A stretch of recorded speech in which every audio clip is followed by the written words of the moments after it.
آرام آرام سے چلیں۔ حرم میں اگر ہم نے قضا نماز پڑھی تو انشاءاللہ اس کا بھی 1,00,000 کا ثواب ملے گا۔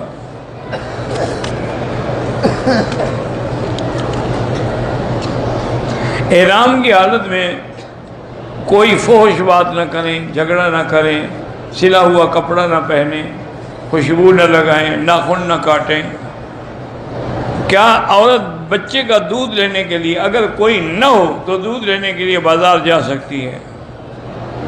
باہر حرم سے دیگر نمازی عورتوں کے درمیان ہاں بیٹھ سکتی ہے۔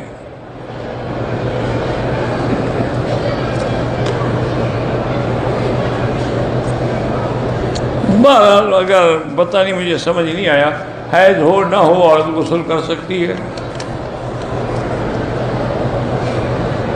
میں نے 2009 میں 2 پلاٹ خریدے، قسطیں میں 10 سال تک بھر دیں، ابھی تک مجھے الاٹ نہیں ہوئے ہیں۔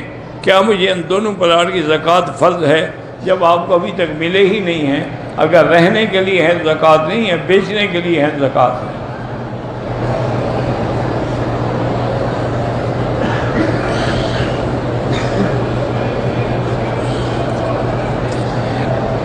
میں ڈنمارک میں رہتا ہوں، میری اچھی نوکری ہے، 3 بیٹیاں ہیں۔ بہرحال گزارش یہ ہے کہ آپ جہاں ہیں وہاں بھی آپ کو دین کی تربیت ہو سکتی ہے۔ ڈنمارک میں بھی الحمدللہ علماء ہیں، مسلمان ہیں، دین کی تربیت کرنے والے تبلیغی جماعت کے لوگ ہیں۔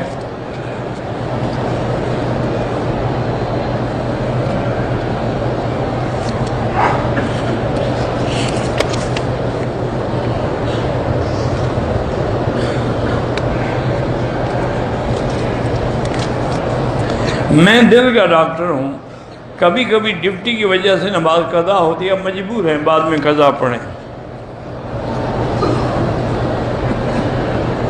بھئی بیر روحا یا بیر طلحہ کے بارے میں نہیں جانتا تو میں کیا بتاؤں؟ بلسان کے بارے میں حکومت سے، حکیم سے جا کے پوچھیں۔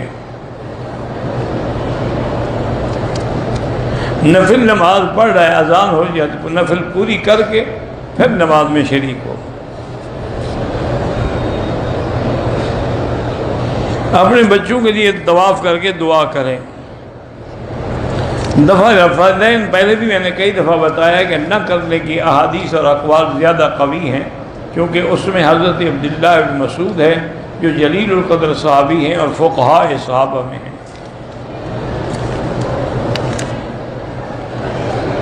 مسجد عائشہ سے حضرت عبداللہ بن زبیر اور حضرت عبداللہ بن عمر نے عمرہ کیا ہے۔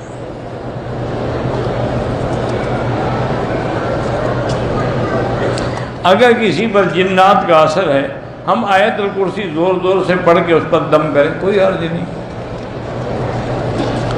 جنات کے کورس جنات کے نکالنے کا کورس کا تو مجھے بھی پتہ نہیں، اللہ کا قرآن ہی سب سے بڑی چیز ہے۔ سورۃ البقرہ پڑھ کے دم کریں، آیت الکرسی پڑھ کے دم کریں، آخری جہال کل جو ہے وہ پڑھ کے دم کریں۔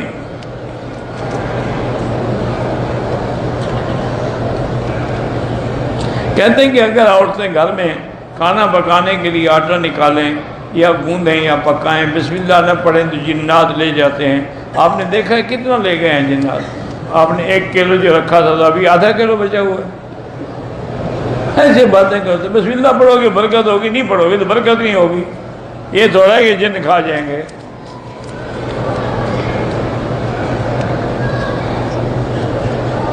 میں کراچی سے عمرے کے لیے آیا، احرام نہیں تھا، میں نے جدے آگے احرام باندھا، دم پڑ گئی۔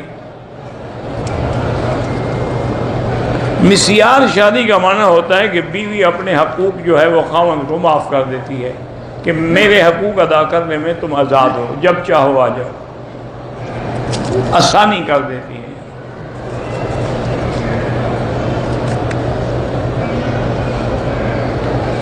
سورج اللہ کے عرش کے نیچے سجدہ کرتا ہے، اور عرش جو ہے وہ تو سارے آسمانوں سے بھی بڑا ہے، تو کسی نہ کسی جگہ تو سجدہ کرے گا۔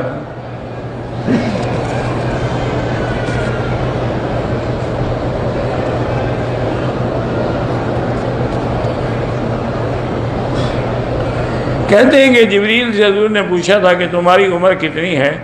حضور کو کیا ضرورت تھی حضرت جبریل سے عمر پوچھنے کی؟ جھوٹی روایت ہے، گھڑی ہوئی ہے۔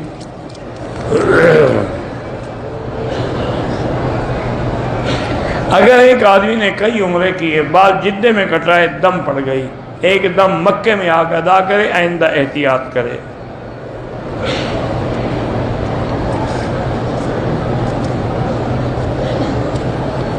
ٹھیک ہے جی، آپ کی مہربانی، آپ نے مجھے گھٹنوں کے لیے لکھا ہے کہ شہد اور دال چینی، انشاءاللہ کوشش کروں گا۔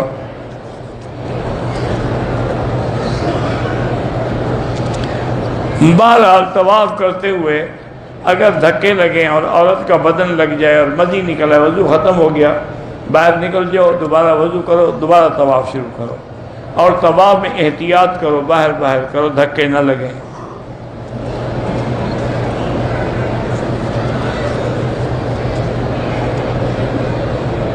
مجھے ایک قمیض ملی ہے گمشدہ سامان میں، خیرات کر دو، یا اس کی قیمت خیرات کر دو، وہ استعمال کر دو۔ دم کی رقم خادموں کو نہیں دے سکتے، دم ہی دینی پڑتی ہے۔ یہ حرم کے بعد باقاعدہ دفتر ہے جمعیت الخیریہ کا، اس کو جا کے دے دیں، وہ کر دیں گے۔ دم کی رقم نہ ہو، جب اللہ دے گا کر دینا۔ اگر مرغی ذبح کرتے ہوئے ٹیپ ریکارڈر میں چل رہا ہو بسم اللہ اللہ اکبر، ہونے جائز ہے، خود پڑھے جو ذبح کرے۔ میں جدے سے مکے آیا تھا، احرام مسجد عائشہ میں باندھا، ٹھیک ہے، کوئی دم نہیں آپ پر۔ موٹر سائیکل یا کار یا کھاد اگر ادھار پہ دیں تو زیادہ پیسے لیتے ہیں، سود نہیں ہے، لیکن ایسے کام سے بھی بچو جس میں شبہ پڑ جائے۔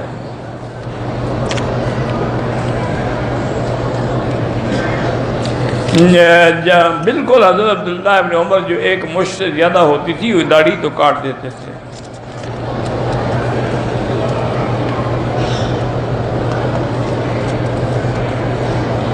منگنی کے موقع پہ جو ہم نے کپڑے اور زیور دیا تھا، نکاح کے موقع پر وہ زیور شامل کر کے حق البہار میں دے سکتے ہیں، وہ بھی تو آپ اسی کو دے رہے ہیں نا۔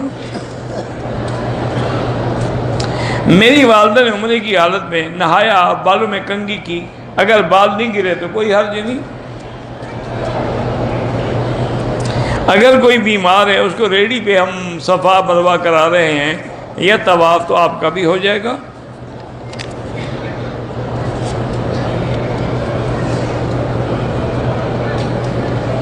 اگر شوہر کے مرنے کے بعد عورت دوسری شادی کرنا نہ چاہے، عدت پھر بھی پوری کرنی ہوگی، کرے یا نہ کرے۔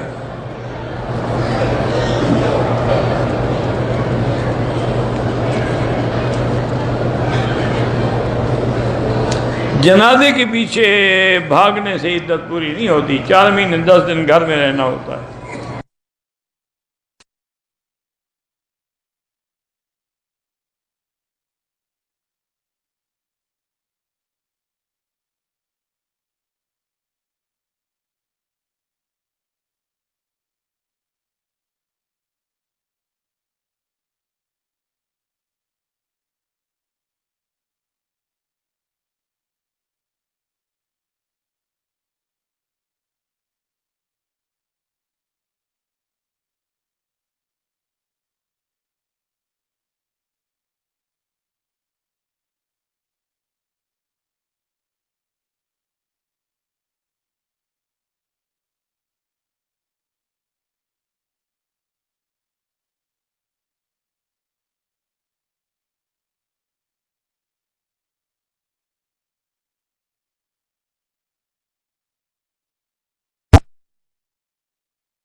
میں نے 60 لاکھ کی جگہ پر فیکٹری لگا دی ہے تو اس کی آمدنی پہ زکوٰۃ ہوگی۔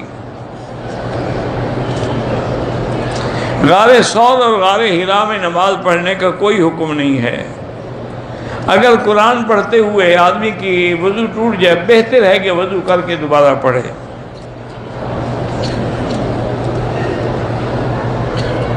بہرحال تکبر کی نیت ہو یا نہ ہو، ٹخنوں پر کپڑا نہیں آنا چاہیے، بڑی سخت وعید ہے۔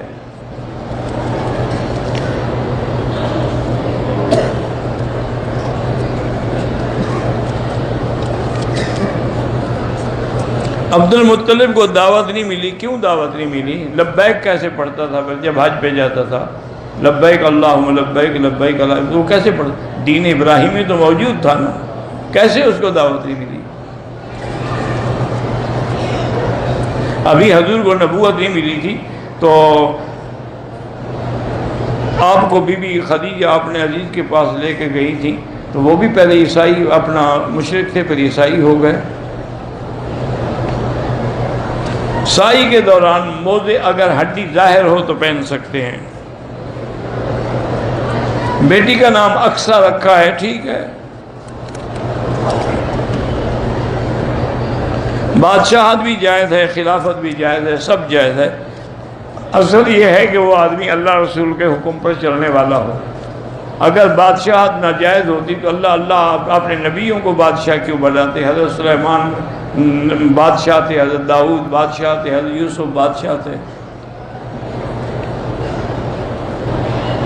احرام کی نیت کی، وضو صابن سے ہاتھ دھو لیا تو 1-2 ریال خیرات کر دے۔